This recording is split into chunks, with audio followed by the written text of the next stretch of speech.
chapter of the book of Daniel has one of a very known phrase and idiom, which we'll see is used completely incorrectly in the modern sense. Bel shatzar malkavad lechem rav la'aravoni aleph l'kabal alpha chamra shate.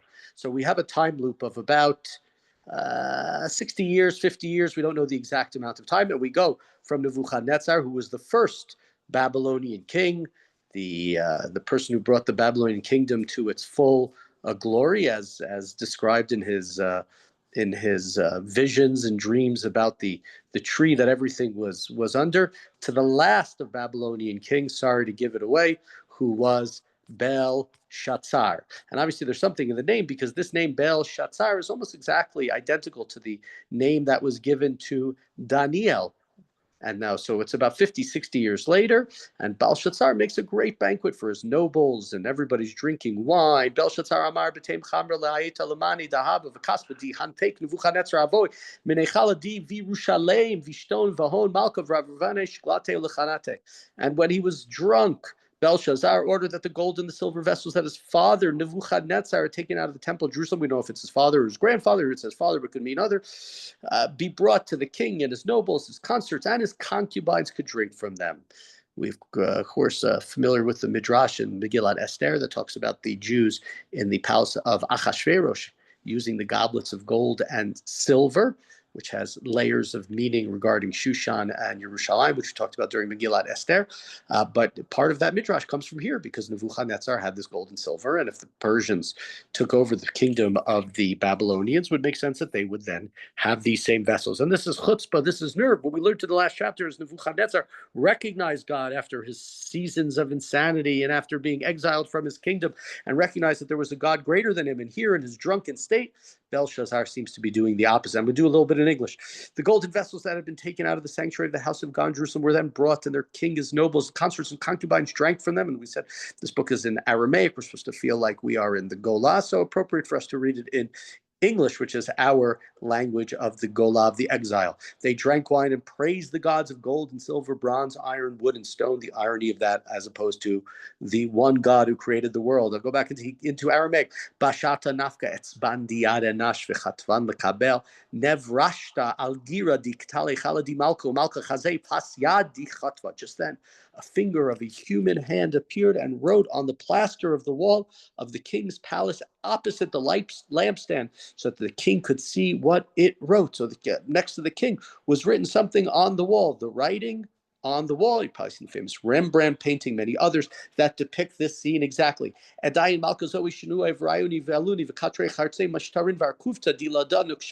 king's face darkened, and his thoughts alarmed him. The joints of his loins were loosened, and his knees knocked together. He didn't know what it was.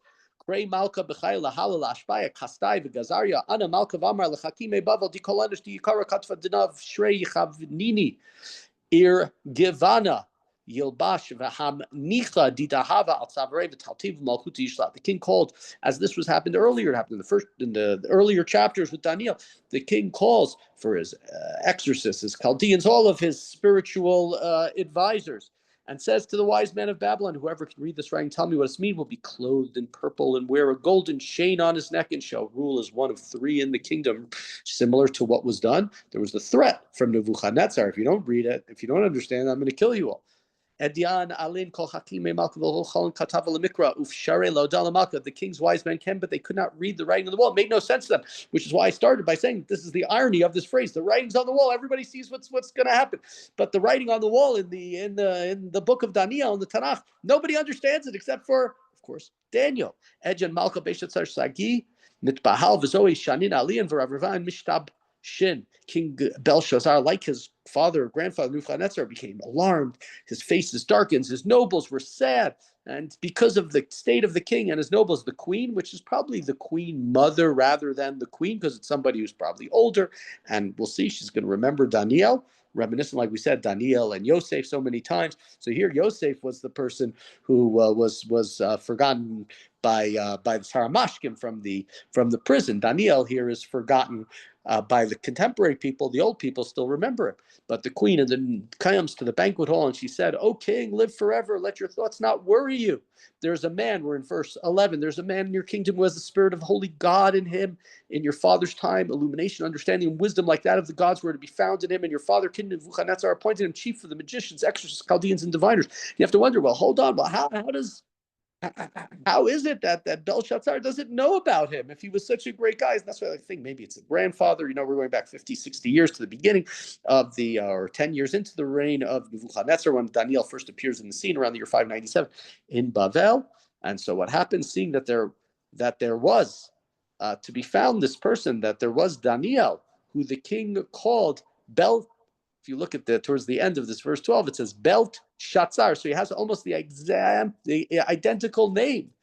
It's hard for me to understand, how perhaps there's Belshazzar and Belteshazzar. Whether that was an extraordinarily significant difference back then is difficult for me to understand. But the irony, of course, of the person who can't read anything and who was in charge, and then the last, the king here. So they call Daniel and let him answer. So Daniel in verse 13 is brought before the king. The king addressed Daniel. "You are Daniel, one of the exiles of Yehuda, who my father, the king, brought from Yehuda." So look at how he's still mentioned. I'm going to read the last part of this in Aramaic. "Antu Daniel di min bnei galuta di Yehud di hayiti malka avi min Yehud." Right? It says who he is, despite the fact they gave him this other name, despite the fact that he was a person who was assimilated, acculturated into the society. He's the chief wise man, officer of the king of Nebuchadnezzar, but he remains Daniel. It remains his distinctiveness, the fact that he is from Yehuda. V'shamait alach di ruach Elohim bach, and we've heard that the Spirit of God is with you. V'nahiru v'shak v'sakale tanu, like seichel v'chachma yitire hishtachat bach, and you have extra wisdom, extraordinary wisdom with you. You got great seichel. Now the wise men and the exorcists, they tried to read this, but none of them could tell me what it means. I've heard you've given interpretation. You've solved problems. You solved all of my grandfather or father's dreams. You understand them. And if you do so, you'll be clothed in purple. You wear a golden chain around your neck and rule as one of three in the kingdom. Daniel already had these honors. I don't know why this would be such a great honor to him, but okay, he already had them in the past. Daniel said in reply to the king, "You may keep your gifts and give your presents to others, but I'll read the writing and I'll let you know what it means." And so he said, "O king, the Most High God bestowed kingship, grandeur, glory, and majesty upon your father Nebuchadnezzar." Right? Who gave the majesty to Nebuchadnezzar? God gave it. And at certain points in his life, like in the previous chapter, Nebuchadnezzar understands that through his feats of insanity when he is exiled, and he understands it and he respects it. And at different times in his life, to Hananiah, Mishael, Azariah, to Daniel, he demonstrates that, he shows that he understands that. And because of that grandeur that God bestowed upon him, all the peoples and the nations in every language trembled in fear of him. He put to death whom he wished, and whom he wished he let live. He raised high whom he wished, and he lowered those who he wished. But it was all from God, because that's what God does, raising people up, lowering people. We're in verse 20.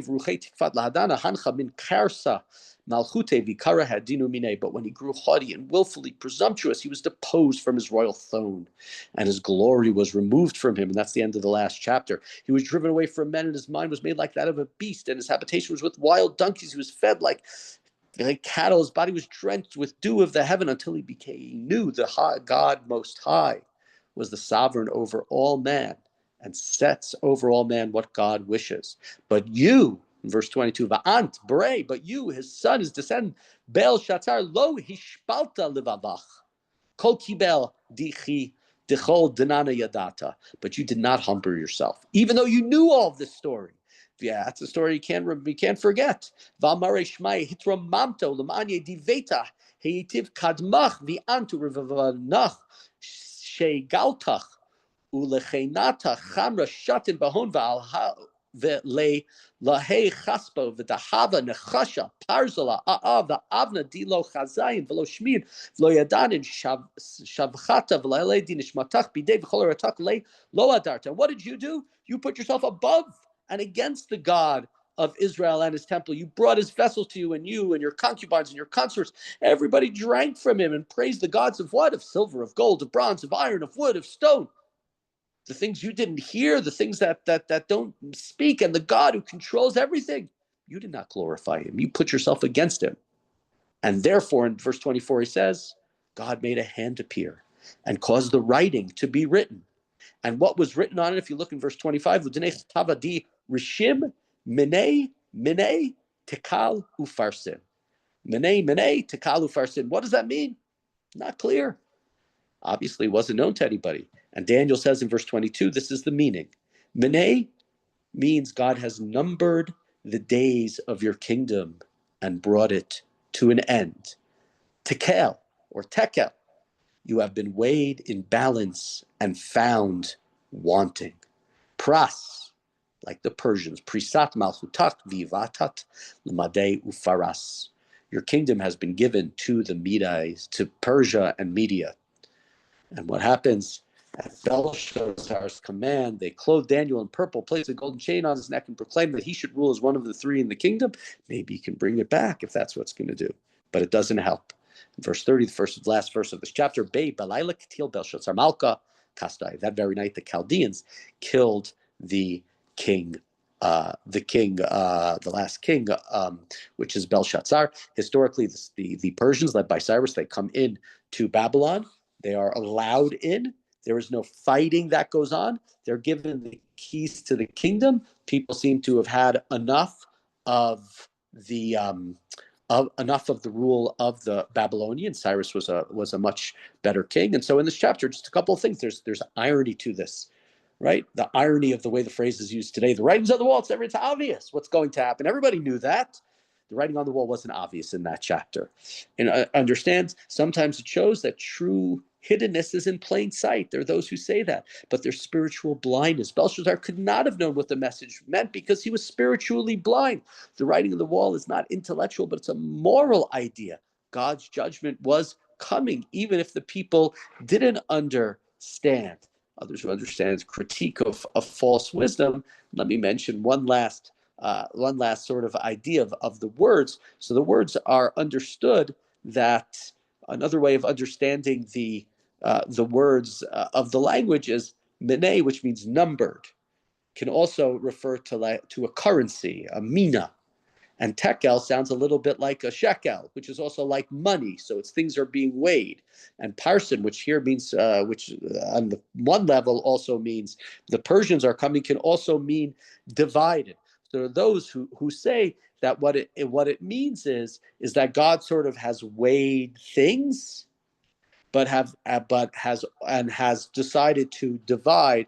That is to say, to destroy your kingdom. It's not just a divine judgment. It's also a judgment through political and financial metaphors. And God is writing a cryptic wordplay. And only somebody like Daniel, who understands Hebrew, who understands Aramaic, who understands divinity, could decode it when the Babylonians, all of their Hartumim and all of them, could not. They lacked the intellect. They lacked the moral perception. The only one who could understand it was Daniel. And so here we have this chapter. The writing is on the wall. The writing is not always understood, even if it's on the wall. You need somebody who can read the tea leaves. You need somebody who can understand it. And the critique of what it is, the critique in this chapter of Belshazzar, you should have known better from your father or grandfather, from Nebuchadnezzar. You didn't. And for this reason, your kingdom is going to be removed to you. And this was a prophecy of Yirmiyahu. Yirmiyahu talked about 70 years. And from the year 609 to the year 539, approximately, maybe off by a year or so, the Babylonian kingdom was in strength, defeating the Assyrians, defeating the others in the year 609. But in 539, they opened the doors. The Persians came in, and there was no more Nebuchadnezzar. There was no more Belshazzar. There was Cyrus the Great, who we will read more about when the book of Daniel is done in the book of Ezra.